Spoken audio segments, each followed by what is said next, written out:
নমস্কার দর্শকবৃন্দ, আমি ডক্টর তপন চৌধুরী। আমার যোগভূমি চ্যানেলে আপনাদের সবাইকে স্বাগত জানাই। আশা করি আপনারা সবাই সুস্থ আছেন এবং ভালো আছেন। দর্শকবৃন্দ, আপনারা অনেকেই আমাকে বিভিন্ন রকমের কোশ্চেন করেন এবং অনেকেই জিজ্ঞেস করেন যে তার সমস্যা কতদিন ধরে সারবে, কতটা সময় লাগবে, বা অনেকেই হোয়াটসঅ্যাপেও মেসেজ করে জিজ্ঞেস করেন যে আমি এই ডাক্তারবাবুকে দেখাচ্ছিলাম এতদিন ধরে, তো এই সমস্যাটা কতদিনে সারবে, বা বিভিন্ন রকমের সমস্যার কথা আমাকে জিজ্ঞেস করেন। তো দর্শকবৃন্দ, আজ আমি আপনাদের সামনে টপিকটা নিয়ে আলোচনা করব, সেটা হলো যে হোমিওপ্যাথিতে কোন কোন সমস্যা বা কোন কোন রোগ গোড়া থেকে সেরে যায়। দর্শকবৃন্দ, এই ভিডিওটা প্রচুর ইনফরমেটিভ হতে চলেছে তাদের জন্য যারা এখনও পর্যন্ত বিভিন্ন সমস্যার জন্য বা বিভিন্ন রোগের জন্য হোমিওপ্যাথিক মেডিসিন সেবন করার কথা ভাবছেন, বা অনেকেই যারা হোমিওপ্যাথিক মেডিসিন সেবন করছেন দীর্ঘদিন ধরে, তাদেরও হোমিওপ্যাথিক বিষয়ক বা তাদের মনেরও বিভিন্ন রকম যে কোশ্চেন, বিভিন্ন রকম যে প্রশ্ন, সেটার দর্শকবৃন্দ আপনারা এই ভিডিওতে ঠিকঠাক রকমের উত্তর পেয়ে যাবেন। দর্শকবৃন্দ, সব রকমের সিস্টেম বা সব রকমের যে চিকিৎসা পদ্ধতি আছে সবটাই কিন্তু ভালো, কিন্তু তাদের মধ্যে বিভিন্ন চিকিৎসা পদ্ধতিরই কিছু ভালো দিক, কিছু খারাপ দিক রয়েছে। কিছু সমস্যা যেটা অ্যালোপ্যাথিতে সারে, কিছু সমস্যা যেটা হোমিওপ্যাথিতে সারে, কিছু সমস্যা যেটা আয়ুর্বেদিক মেডিসিনে সারে। দর্শকবৃন্দ, আজ আমি হোমিওপ্যাথিক মেডিসিন সেবনে কোন কোন সমস্যা সারে আমি সেটা নিয়ে আলোচনা করব। আমি শুধুমাত্র হোমিওপ্যাথির প্রশংসা করব এটা কিন্তু নয়, আমি ফ্যাক্ট আপনাদেরকে বলবো, যাতে করে যদি আপনারা হোমিওপ্যাথিক ট্রিটমেন্ট পদ্ধতিতে আসতে চান বা হোমিওপ্যাথিক ট্রিটমেন্ট পদ্ধতি নিতে চাইছেন, তাহলে আপনাদের জেনে রাখা দরকার যে আপনার যে রোগ, আপনার যে সমস্যা, সেটা হোমিওপ্যাথিতে গোড়া থেকে নির্মূল হবে কিনা, আপনার রোগটা গোড়া থেকে সারবে কিনা। কিন্তু দর্শকবৃন্দ, আপনারা অনেকেই আছেন যারা কিনা বিভিন্ন রকমের চিকিৎসা পদ্ধতি অনেক দিন ধরে নেওয়ার পরে তারা কিন্তু হোমিওপ্যাথিতে আসেন, এবং হোমিওপ্যাথিতে আসার পরেই কিছুদিনের মধ্যে অধৈর্য হয়ে ফেলেন বা অধৈর্য হয়ে পড়েন। আপনাদের মনে কোশ্চেন জাগে যে আমি ঠিকঠাক ঔষধ সেবন করছি কিনা, আমার সমস্যাটা ঠিকঠাক করে সারছে কিনা। তার জন্য বলবো দর্শকবৃন্দ যে হোমিওপ্যাথিক মেডিসিন যদি আপনি ঠিকঠাক করে সেবন করতে চান, আপনি বা হোমিওপ্যাথিক মেডিসিনের ফল লাভ করতে চান, তাহলে অবশ্যই আপনাকে আপনার সমস্যা হলে আপনাকে কিন্তু শুরু থেকে হোমিওপ্যাথিক ট্রিটমেন্ট করতে হবে। এতেই আপনি দেখবেন যে হোমিওপ্যাথিক মেডিসিনেও কিন্তু খুব তাড়াতাড়ি কাজ করে। আর যদি আপনি দেরি করে আসেন বা আপনার সমস্যা নিয়ে দেরি করে ফেলেন, অনেক রকমের ওষুধ খেয়ে ফেলেন, তারপরে যদি আপনি হোমিওপ্যাথিক ট্রিটমেন্ট নিতে আসেন বা হোমিওপ্যাথিক মেডিসিন সেবন করেন, আপনার নিজেরই মনে হবে যে হোমিওপ্যাথিক মেডিসিন হয়তো খুব স্লো কাজ করে বা হয়তো খুব ধীর গতিতে কাজ করে। এরপর আমি বলবো দর্শকবৃন্দ যে কোন কোন সমস্যাগুলো হোমিওপ্যাথিতে খুব ভালো করে সারে। প্রথমেই বলবো যে আমরা কিন্তু বেশিরভাগ সময় যে সমস্যাটা বেশি দেখতে পাই সেটা হলো অ্যালার্জির সমস্যা। বিভিন্ন লোকের বিভিন্ন রকমের অ্যালার্জির সমস্যা, কারো ডাস্ট অ্যালার্জির সমস্যা, কারো সানলাইট অ্যালার্জির সমস্যা, কারো কোনো খাবারের অ্যালার্জির সমস্যা।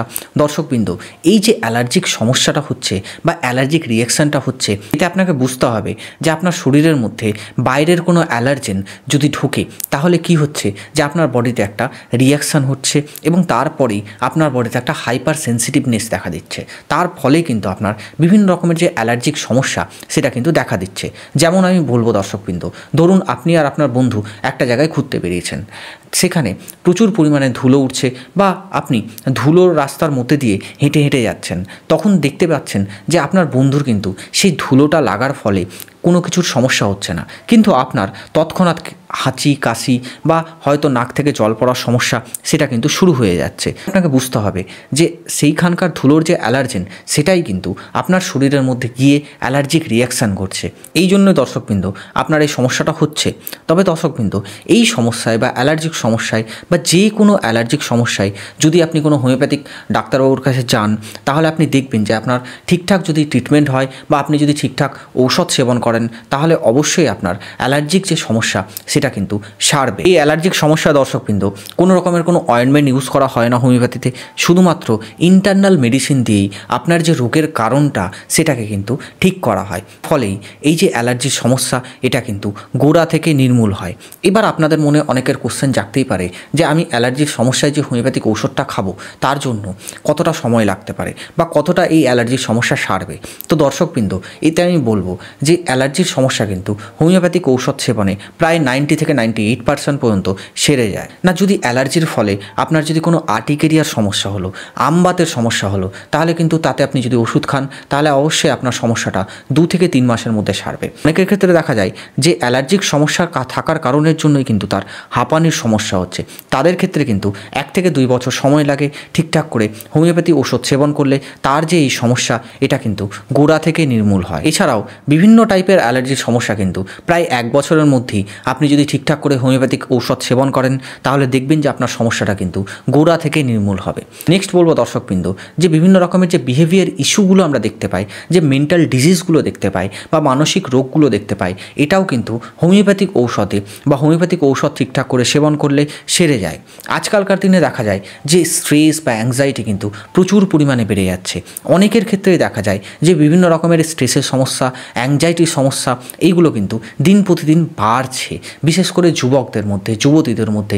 এই সমস্যাগুলো কিন্তু আপনি যদি ঠিকঠাক করে হোমিওপ্যাথিক ঔষধ সেবন করেন তাহলেও আপনি দেখবেন যে এই সমস্যাগুলো কিন্তু আপনার গোড়া থেকে সারবে। এছাড়াও দর্শকবৃন্দ, বাচ্চাদেরও যে মেন্টাল ইস্যুগুলো রয়েছে বা মানসিক রোগগুলো রয়েছে সেটাও কিন্তু হোমিওপ্যাথিতে সেরে যায়।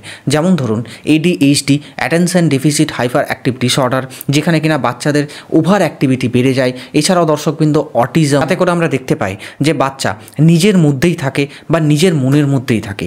এই যে এই সমস্যাগুলো এটাও কিন্তু হোমিওপ্যাথিক ঔষধ যদি আপনি ঠিকঠাক করে সেবন করেন দেখবেন যে আপনার বাচ্চারও খুব তাড়াতাড়ি এই সমস্যাটা সেরে যাবে। এছাড়াও দর্শকবৃন্দ, বাইপোলার যে ডিসঅর্ডারগুলো হয়, অনেক সময় দেখা যায় যে কারো মুড কোনো সময় খুব ভালো থাকছে, কোনো সময় খুব খারাপ হয়ে যাচ্ছে, তিনি খুব হাসি খুশি থাকছেন, কোনো সময় তিনি খুব রেগে যাচ্ছেন, কোনো সময় তার আবার মুড প্রচুর পরিমাণে ডিপ্রেসড হয়ে যাচ্ছে, স্ট্রেস হয়ে যাচ্ছে। এই যে এই সমস্যারা এও হোমিওপ্যাথিক ঔষধ কিন্তু খুব ভালো কাজ করে। এছাড়াও দর্শকবৃন্দ, আরও অনেক সমস্যা আছে, যেমন ধরুন অ্যালজাইমার, যেমন ধরুন ডিমেনশিয়া। এছাড়াও দর্শকবৃন্দ, বয়স্কদের যে মনে না রাখার সমস্যা, মেমোরি লসের যে সমস্যা, বিভিন্ন রকমের যে নার্ভের প্রবলেম বা নিউরোলজিক্যাল প্রবলেম, এছাড়াও পার্কিনসন ডিজিজ, এইগুলোতেও কিন্তু আপনি হোমিওপ্যাথি ঔষধ সেবন করতে পারেন। এবং হোমিওপ্যাথিক ঔষধ সেবনেই যদি আপনার ঠিকঠাক রকমের ঔষধ সেবন করা হয়, ঠিকঠাক রকমের আপনি যদি ডোজ সেবন করেন তাহলে দেখবেন যে আপনার সমস্যাটা কিন্তু খুব তাড়াতাড়ি সমাধান হবে। এছাড়াও দর্শকবৃন্দ, অনেকেরই কিন্তু অ্যাঙ্গার ম্যানেজমেন্ট বা অ্যাঙ্গার ইস্যুর যে সমস্যা সেটাও দেখতে পাওয়া যায়, সেটাতেও কিন্তু হোমিওপ্যাথিক ঔষধ খুব ভালো কাজ করে। তবে মনে রাখতে হবে, যদি আপনাকে মানসিক ট্রিটমেন্ট করাতে হয় বা আপনার যদি কোনো মানসিক সমস্যা থাকে তাহলে অবশ্যই আপনাকে কেস টেকিং করতে হবে, প্রপার সিমটম নিতে হবে, প্রপার যে লক্ষণ সেটাকে নিতে হবে, তারপরে ঠিকঠাক ঔষধ সিলেকশন করতে হবে, তারপরে আপনি দেখবেন যে আপনার সমস্যাটা কিন্তু খুব তাড়াতাড়ি সারবে। তবে মনে রাখবেন, ডিজেনারেটিভ যে প্রবলেমগুলো রয়েছে তার মধ্যে পার্কিনসন ডিজিজ বা বিভিন্ন রকমের নার্ভের প্রবলেম, এগুলো কিন্তু অনেকটা সময় সারে না, তবে এগুলোকে প্রায় 80-90% কিন্তু ম্যানেজ করা যায়। এবার অনেকের মনে কোশ্চেন জাগতেই পারে যে এই নার্ভের প্রবলেমগুলো সারে কি সারে না। প্রথমেই বলে রাখি যে অটিজম বা যে বাইপোলার ডিসঅর্ডারগুলো আছে বা অ্যাঙ্গার ম্যানেজমেন্টগুলো আছে বা অ্যাঙ্গার ম্যানেজমেন্টের যে ইস্যু আছে, এইগুলো কিন্তু প্রায় অনেকটাই সেরে যায়। তবে এর টাইমকাল লাগে 1 থেকে 2 বছর। যদি আপনি ঠিকঠাক করে ঔষধ সেবন করেন তাহলে দেখবেন যে আপনার বিভিন্ন রকমের নার্ভের প্রবলেম কিন্তু 1 থেকে 2 বছরের মধ্যে অনেকটা ম্যানেজ হয়ে যাবে বা সেরে যাবে। নেক্সট বলবো দর্শকবৃন্দ, হোমিওপ্যাথি ওষুধ কিন্তু বিভিন্ন রকমের যে স্কিন প্রবলেমগুলো রয়েছে বা চামড়ার যে সমস্যাগুলো রয়েছে বা চামড়ার যে রোগগুলো রয়েছে সেখানে কিন্তু খুব ভালো কাজ করে। যেমন ধরুন ওয়াটসের কেসে বা আঁচিলের কেসে, এক্সিমার কেসে, সোরিয়াসিসের কেসে, দাদের কেসে, বা ধরুন কারো এক্সিমা হয়ে গেছে সেইগুলো কেসে, এছাড়াও বিভিন্ন রকমের যে স্কিনের প্রবলেমগুলো রয়েছে সেগুলোতে কিন্তু খুব ভালো কাজ করে। নেক্সট বলবো চুলের সমস্যাতে বা চুল উঠছে, খুশকি হচ্ছে, কারো আবার অ্যালোপেশিয়ার সমস্যা হয়েছে, সেগুলোতেও কিন্তু হোমিওপ্যাথিক ঔষধ খুব ভালো কাজ করে। পরে অনেকের মনে কোশ্চেন জাগতেই পারে যে এই সমস্যাগুলোতে হোমিওপ্যাথি ঔষধ কতটা পর্যন্ত সারাতে পারে বা কতদিন টাইম লাগতে পারে।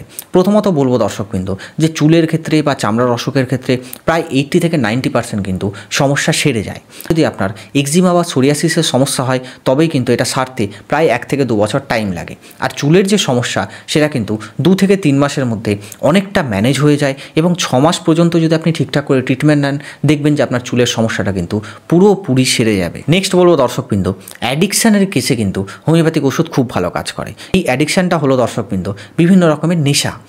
অনেকের মধ্যে দেখা যায় যে তার কিন্তু প্রচুর পরিমাণে নেশা করার অভ্যেস রয়েছে, সে কিন্তু নেশা ছাড়া থাকতে পারে না। আবার অনেকের মধ্যে দেখা যায় যে সে নেশা করলো, তার ফলে তার কোনো একটা সমস্যা হলো, বা অনেকের মধ্যে দেখতে পাওয়া যায় যে সে নেশা অনেক দিন ধরে একটা করছিল, তারপরে সে যখন ছাড়লো তার বিভিন্ন রকমের উইথড্রল সিমটম দেখা দিল। এই নেশার মধ্যে দর্শকবৃন্দ অনেক কিছু থাকতে পারে, সেটা ধূমপান করার নেশা থাকতে পারে, অ্যালকোহল সেবন করার নেশা থাকতে পারে, ড্রাগ অ্যাডিকশান থাকতে পারে, এছাড়াও অন্যান্য নেশা থাকতে পারে। এতেও কিন্তু হোমিওপ্যাথি ওষুধ খুব ভালো কাজ করে। এছাড়াও যদি আপনি নেশা ছাড়তে চান, আপনি ঠিকঠাক হোমিওপ্যাথি ওষুধ সেবন করুন। নেশা ছাড়ার পরে যদি আপনার কোনো উইথড্রল সিমটম হয় বা কোনো রকম কোনো সমস্যা দেখা দিল, সেই উইথড্রল সিমটমটাকেও ঠিকঠাক রকমের ম্যানেজ করতে হোমিওপ্যাথিক ঔষধ কিন্তু খুব ভালো কাজ করে। আমরা আমাদের চ্যানেলে অলরেডি নেশা রিলেটেড বা বিভিন্ন নেশা কোন কোন হোমিওপ্যাথিক ঔষধ সেবন করলে আপনার যে এডিকশান বা আপনার যে নেশা করার একটা অভ্যেস বা ইচ্ছে সেটা কমে যাবে, সেটা নিয়ে আমরা অলরেডি আলোচনা করেছি।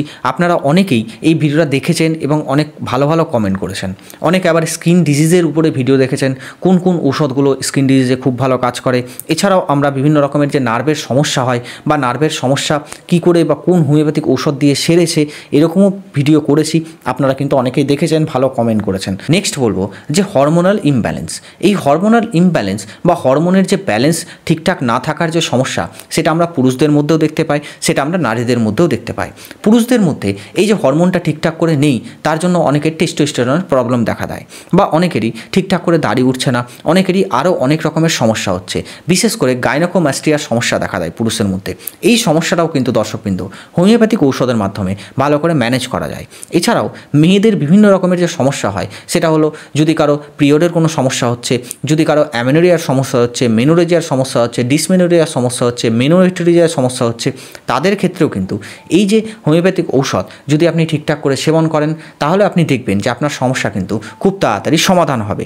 এছাড়াও দর্শকবৃন্দ মেয়েদের ক্ষেত্রে মেনোপোজের পরে যদি কোনো সমস্যা হয়, যেমন ধরুন খুব বেশি সে ঘেমে যাচ্ছে, যেমন ধরুন হট ফ্লাশেস হচ্ছে, প্রচুর পরিমাণে অস্থিরতা হচ্ছে, প্রচুর পরিমাণে একটা ভয়, অ্যাংজাইটি, চিন্তা লেগে থাকছে, স্ট্রেসে থাকছে, এই সমস্যাগুলোকেও ঠিকঠাক করে ম্যানেজ করার জন্য বা গোড়া থেকে নির্মূল করার জন্য আপনি কিন্তু হোমিওপ্যাথিক ঔষধ ঠিকঠাক সেবন করতে পারেন। এই সমস্যাগুলো এমনিতেও এই 4টি ট্রিটমেন্ট করলে সেরে যায়, তবে এই 4টি ট্রিটমেন্ট প্রচুর পরিমাণে কস্টলি হয়, তাই আপনি এই ক্ষেত্রে হোমিওপ্যাথিক ঔষধও সেবন করতে পারেন।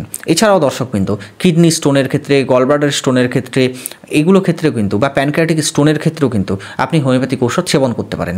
তবে মনে রাখবেন যে স্টোনের ক্ষেত্রে যখন আপনি হোমিওপ্যাথিক ঔষধ সেবন করছেন, তখন অবশ্যই আপনার রিপোর্ট করতে হবে, কারণ স্টোন কত বড় হয়েছে সেটার উপরে কিন্তু অনেকটা সময় ঔষধ নির্ভর করে।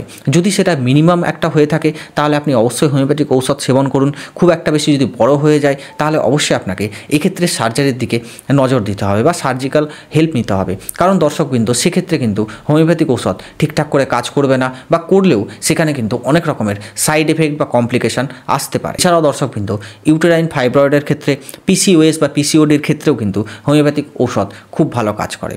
এছাড়াও পাইলসের কেসে, অ্যানাল ফিসার বা অ্যানাল ফিস্চুলার কেসে, এগুলোতেও কিন্তু হোমিওপ্যাথিক ঔষধ খুব ভালো কাজ করে। পাইলসের ক্ষেত্রেও আমি দেখেছি যে অনেক পেশেন্টেরই হোমিওপ্যাথিক ঔষধ সেবনে অনেকটাই পাইলস সেরে গেছে বা অনেকেই কিন্তু ভালো আছেন। অনেক ফিস্চুলা বা ফিসারের পেশেন্টকেও আমি দেখেছি বা ট্রিটমেন্ট করেছি, যাদের ফিস্চুলা বা ফিসার অনেক দিন ধরে ছিল, অনেক রকমের তারা ওষুধ সেবন করেছেন, তারপরে তারা হোমিওপ্যাথি যখন ট্রিটমেন্টে এলেন, তারা কিন্তু কিছুদিনের মধ্যেই সেটার রেজাল্ট পেলেন। এখন তারা অনেকটা ভালো আছেন। তাদের কিন্তু পাইলস বা ফিসার যেটা হোমিওপ্যাথিক ঔষধের মাধ্যমে গোড়া থেকে নির্মূল হয়ে গেছিলো, সেটা কিন্তু আর ফেরত আসেনি। এমনিতেও দর্শকবৃন্দ আদার্স মুড অফ ট্রিটমেন্টে যখনই আপনি যাবেন এগুলোতে, তখন দেখবেন যে আপনি যদি পাইলসের ক্ষেত্রে একবার সার্জিক্যাল কোনো একটা অপারেশন করালেন, তারপরেও কিন্তু আপনাকে সেই পাইলসের জন্য আবার আপনাকে অপারেশন করানো হতে পারে।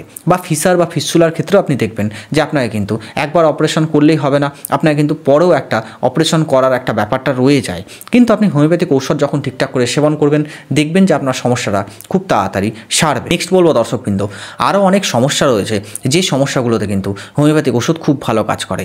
যেমন ধরুন মেল সেক্সুয়াল প্রবলেম, সেখানে প্রিম্যাচিওর ইজাকুলেশনের সমস্যা হতে পারে, ইরেকটাইল ডিসফাংশনের সমস্যা হতে পারে, লো লিবিডোর সমস্যা হতে পারে, কারো ইম্পোটেন্সির সমস্যা হতে পারে, বা কারো টাইমিং ঠিকঠাক নেই, এগুলোও সমস্যা হতে পারে। এই সমস্যাতেও কিন্তু হোমিওপ্যাথিক ঔষধ খুব ভালো কাজ করে দর্শকবৃন্দ। তবে আপনাকে মনে রাখতে হবে যে আপনি যখন ঔষধ সেবন করবেন, তখন যতটা সম্ভব তাড়াতাড়ি আসার চেষ্টা করবেন, তাতে দেখবেন যে হোমিওপ্যাথিক ঔষধ খুব তাড়াতাড়ি কাজ করবে। আর যদি আপনি এদিক ওদিক ঘুরে তারপরে বা এটা ওটা ওষুধ খেয়ে তারপরে যদি আপনি হোমিওপ্যাথিক ট্রিটমেন্ট করতে চান বা হোমিওপ্যাথিক চিকিৎসা করতে চান, তাছাড়া যদি আপনার সমস্যা আপনি লুকোন বা কোনো সমস্যার কথা আপনি বললেন না, তাতেই দেখবেন যে হোমিওপ্যাথিক ঔষধ কিন্তু আপনার ক্ষেত্রে খুব স্লোলি কাজ করবে। তখনই কিন্তু আপনারা অধৈর্য হয়ে যান, তখন আপনাদের মনে হয় যে ডাক্তারবাবু হয়তো কিছু জানেন না বা ডাক্তারবাবু ঠিকঠাক করে ওষুধ দিচ্ছেন না, ঠিকঠাক করে হাই ডোজের ওষুধ হয়তো আমাকে দিচ্ছেন না। আপনার তখন মনের মধ্যে অনেক রকমের কোশ্চেন জাগে। আপনি আবার সেই সমস্যাটাকে নিয়েই অন্য একটা হোমিওপ্যাথের কাছে গেলেন, তিনি আবার তার মতো করে আপনাকে ওষুধ দিলেন, তাতেও দেখা গেল যে আপনার মেন্টাল স্যাটিসফ্যাকশান সেখানে গিয়েও কোথাও না কোথাও একটা কিন্তু রয়ে গেল। নেক্সট বলবো দর্শকবৃন্দ যে আরও অনেক সমস্যা রয়েছে, যেই সমস্যাগুলোতে কিন্তু হোমিওপ্যাথিক ওষুধ খুব ভালো কাজ করে। যেমন ধরুন মাইগ্রেনের সমস্যা, যেমন ধরুন এপিলেপসির সমস্যা, যেখানে আমরা দেখতে পাই মাইগ্রেনের সমস্যা বা এপিলেপসির সমস্যা, এগুলোতে কিন্তু আদার্স যখন আপনি মুড অফ ট্রিটমেন্টে যাবেন সেখানে কিন্তু প্রচুর রকমের আপনাকে ওষুধ খেতে হবে, যে ওষুধগুলো দীর্ঘস্থায়ী ধরে আপনাকে খেতে হবে বা অনেক দিন ধরে আপনাকে খেতে হতে পারে। এতে আপনার বডির মধ্যে অনেক রকমের সাইড এফেক্ট হতে পারে, অনেক রকমের পার্শ্ব প্রতিক্রিয়া হতে পারে। এগুলোতেও কিন্তু আপনি দেখবেন যদি আপনি ঠিকঠাক সময়ে হোমিওপ্যাথিক ওষুধ সেবন করেন, এটাও কিন্তু অনেকটা সেরে যায়। আমি আমার চেম্বারে অনেকটা মাইগ্রেনের পেশেন্ট দেখেছি এবং তাদেরকে খুব কম ডোজে এবং খুব কম দিন ঔষধ দিয়ে দেখেছি তাদের মাইগ্রেনের সমস্যা কিন্তু অনেকটাই সেরে গেছে। নেক্সট বলবো দর্শকবৃন্দ যে লিউকোডার্মার সমস্যা বা ভিট্রিলিগোর সমস্যা বা সেতির সমস্যা, এতেও কিন্তু দেখা যায় যে অনেকেই যারা কিনা অনেক মুড অফ ট্রিটমেন্টে ঘুরে তারপরে কিন্তু হোমিওপ্যাথদের কাছে আসেন বা হোমিওপ্যাথির কাছে আসেন। ওই জন্য তাদের যে সেই স্কিনের যে সমস্যা বা চামড়ার যে সমস্যা সেটা কিন্তু সারতে অনেকটা টাইম লেগে যায়। কিন্তু দর্শকবৃন্দ আপনি অবশ্যই মনে রাখবেন যে লিউকোডার্মাও সারে বা সেতিও সারে, তবে এক্ষেত্রে হোমিওপ্যাথিতে তার একটু টাইম লাগে, সেটা 1 থেকে 2 বছর পর্যন্ত কিন্তু টাইম লাগতে পারে। এই ক্ষেত্রে কিন্তু সিমটম বা লক্ষণটা প্রচুর পরিমাণে ম্যাটার করে।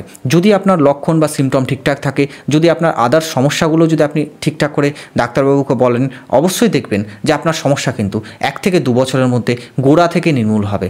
আর আপনার লিউকোডার্মা বা সেতির যে সমস্যা সেটা কিন্তু হবে না। তো অনেক সমস্যা রয়েছে, যেমন ধরুন সার্ভাইকাল সমস্যা, যেমন ধরুন লাম্বাগোর সমস্যা, সায়াটিকার সমস্যা, এছাড়াও বিভিন্ন রকমের হাড়ের সমস্যা, পাকস্থলীর সমস্যা, এছাড়াও আরও অনেক রকমের সমস্যা রয়েছে। সেখানে কিন্তু হোমিওপ্যাথি ওষুধ খুব তাড়াতাড়ি সারে। তবে এতটুকুই আমি বলবো যে সব কিছু সমস্যা একটা ভিডিওতে আলোচনা করা সম্ভব নয়। যেই সমস্যাগুলো খুব তাড়াতাড়ি সারে আমি সেইগুলো নিয়েই এই ভিডিওটা করেছি বা এখানে আলোচনা করেছি। আপনি যখন হোমিওপ্যাথিক ঔষধ সেবন করবেন তখন আপনাকে একটু ধৈর্য রাখতে হবে। যদি আপনি অন্য কোথাও ঘুরে আসেন বা অনেক রকমের ট্রিটমেন্ট করে আসেন তবে আপনাকে কিন্তু একটু ধৈর্য রাখতে হবে।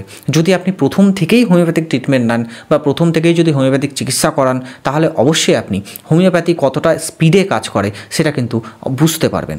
আশা করব দর্শকবৃন্দ আজকের যে আলোচনা আপনার ভালো লেগেছে এবং উপকারে এসছে। যদি ভালো লাগে বা উপকারে আসে অবশ্যই ভিডিওটা লাইক, কমেন্ট এবং শেয়ার করবেন।